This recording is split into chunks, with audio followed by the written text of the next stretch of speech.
All right, it's Bill here. Here's my thoughts on the Leafs 4-2 win over the Arizona Coyotes. First of all, craziness. Since 2002, it's been since 2002, 22 years that the Leafs had beat the Arizona Coyotes in regulation in Toronto. I remember Arizona Coyotes bringing in horrible teams, and sometimes they brought in some good teams, and they beat the Leafs all the time. But that is a crazy, crazy stat that I guess was extinguished tonight with the effort. I'll get into, I'll be honest with you, watching the game. And again, I had to watch it a little bit late because I played darts last night. Got home, watched the game. Now it's first thing in the morning and doing the video. I thought the Leafs were playing down to competition for the majority of the game. Then they, had a little spurt there to make it 3-0. First period, I thought they played all right. Second period, I thought they played all right.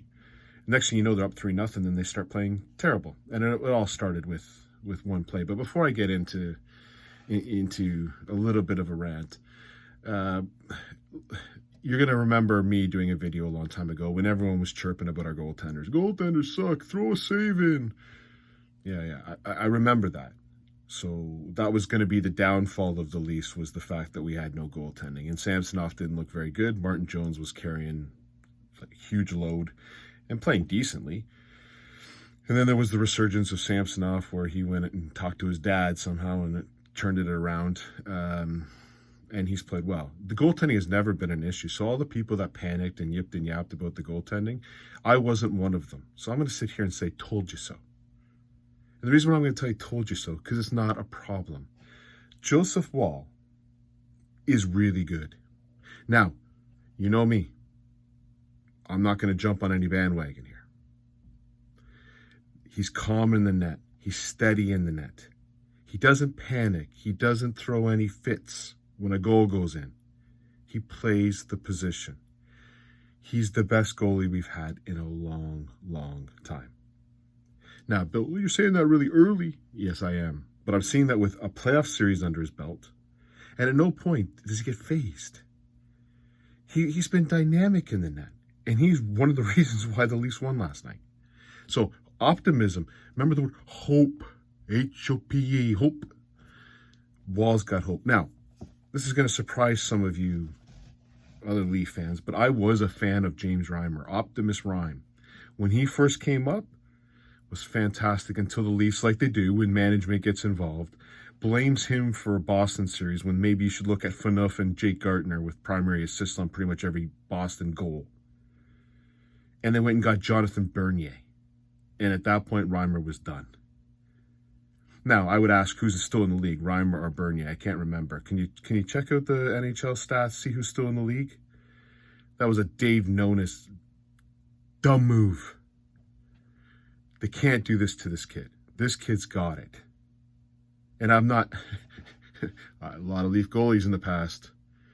I'm talking back to Curtis Joseph, Ed Belfour. We have not had a dynamic goalie since. Yes, we've had some nice performances from Frederik Andersen during the regular season. We've had some nice performances from Jack Campbell during a regular season. We haven't had something like this. I think Woll is... And I might be jumping early, but you're talking to Mr. Glass half empty over here. Woll is something else. Woll gives you hope. So I done my optimistic things. Now let me get into the pessimistic. First of all, Mark Giordano gets hurt, and I say, oh my God. Mark Giordano's not going to play defense for the Leafs in the playoffs if we have any chance of doing anything. Mark Giordano would have been the 8th defenseman. He's not a defenseman in the NHL. I hate to break the... He jumped into a rush. First of all, why? Second of all, 10 seconds before that happened, he was horrible in his own net that led to a chance that Woll needed. I hope Mark Giordano's fine. But I don't care. He was going to be in the press box anyways. Why are we really going to panic over a Mark Giordano injury? Other than you want the guy to be okay. I definitely want the guy to be okay. I don't like watching him play hockey, and I prefer him to not be playing hockey for the Toronto Maple Leafs, but not through an injury. Through a coach making a right decision to put him into the press box. This is not panic time for Mark Giordano. And I saw the Leafs just went out and got Ilya Lyubushkin, who 3 years ago I liked. But you know who I liked 3 years ago? TJ Brody. I have no idea what Ilya Lyubushkin's going to look like 3 years down the road. We'll see. I don't know. They gave up, what, a third and a sixth? Too much for me. But again, the Leafs don't seem to give a crap about that.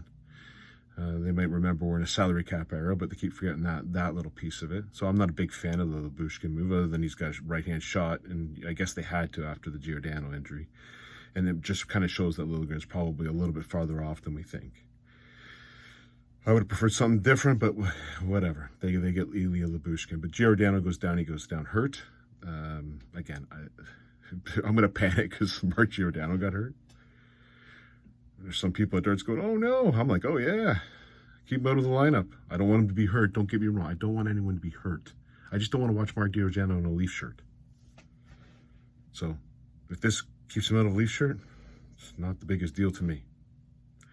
The other thing, and then the first period, Mitch Marner, what a pass. But this, beautiful. I'm not going to say nothing about it. He recognized that Knies was behind him, and he made a beautiful pass. But in playoff time, that crap don't work.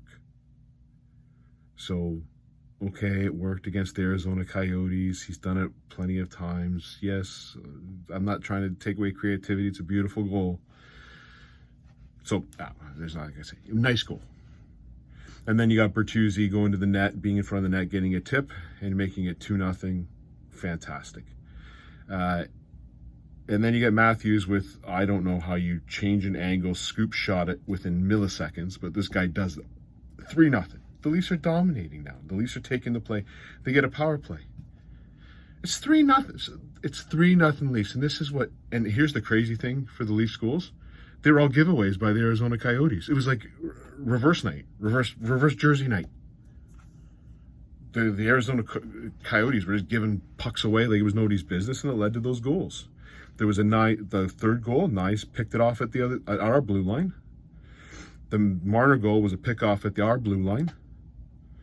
And Bertuzzi was a nice mistake by Arizona in their zone. It was weird. Usually the Leafs do that stuff. But the Leafs capitalized on some Arizona mistakes, and then all of a sudden, our 7.5 defenseman made a blunder. That is just, he made an unforgivable mistake against Vegas, and he does it again. What?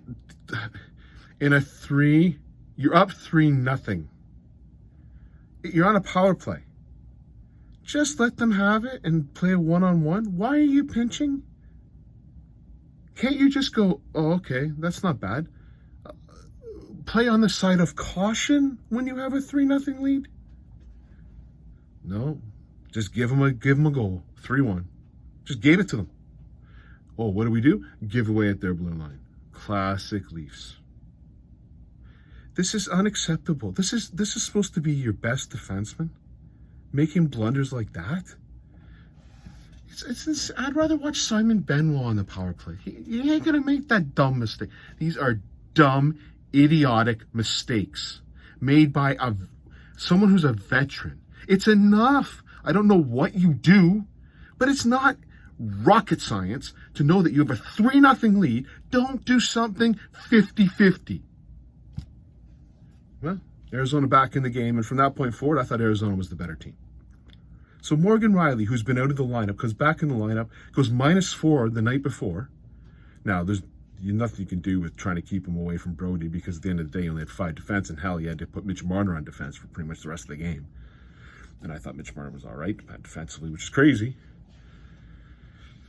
God, Morgan Rielly, I don't know what to think. And then it goes to the third period, and again, Morgan Rielly, you can't box out any worse than Morgan. He watched the puck. These puck watchers. Take the guy in front of the net, and that puck doesn't go in. It was tipped off the post. Looked like Wall was going to get it before it went back in the net, but Riley's looking around going, duh, what do I got to do? Duh. Oh, is there a guy behind me? Oh, he scored the goal? Oh. Horrible play. Unforgivable. You take the guy in front of the net, you take his stick, you box him out. It's not tough. It's not rocket science. And a defenseman who's been in this league for 10 years Supposed to be our best defenseman. Can't figure that out? Well, I nearly had a conniption fit on that one, I'll be honest with you. Lazy and terrible play by so he's not our best defenseman. Our best defenseman, I'm thinking, might be Simon Benoit. Maybe Ilya Lyubushkin. Good luck, Ilya, playing with Morgan Riley. Good luck. At least I know Ilya Lyubushkin ain't going to do that. He's going to take the guy in front of the net. That I know, at least. Even Giordano would try. He'd still lose, but he'd at least try. Morgan Riley just watched the puck go in the net and then leaned over the net like, oh, oopsie poopsie. It's not good enough. And then Nylander scores into an empty net, which I was screaming at, why are you icing the puck? And then it went in the net. He got lucky. That was a horrible play by Nylander. He just got lucky, put it in the net. If he didn't put it in the net, that's an icing and we're in trouble. So I think the Leafs skated by on this one. They didn't deserve the win. I'll be honest with you. There's another thing in this game I'm going to talk about that really boiled my blood. It was nice to see Ryan Reeves finally show up for work.